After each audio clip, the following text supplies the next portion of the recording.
Hello guys, today I will be showing you guys how to connect your Android device wirelessly using the ADB devices. First step is to make sure you have Android platform tools installed. You can do that by heading to the official Android page. There we shall download the platform zip file, then extract it to a folder of our choice. For the sake of this tutorial, I will be using the src folder on my machine, then copy the path of the platform tools folder. Then click on the Windows Start button and search for Environment Variables and click on it. Next click on Path, then select Edit, next click on Add and paste in the path to the Platform Tools folder you copied. Then head over to your IDE, mine is Android Studio.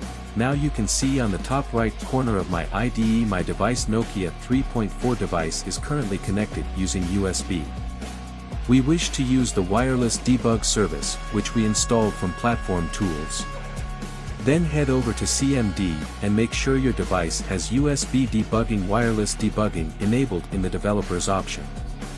Next head back to CMD and type the ADB device command. You should see your device on the list, then type the ADB TCP port command.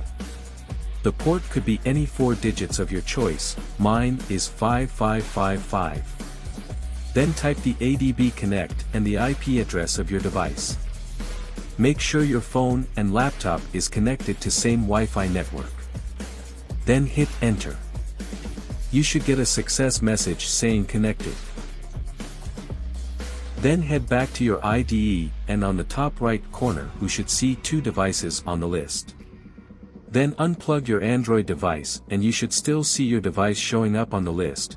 Now it should be just 1 device instead of 2.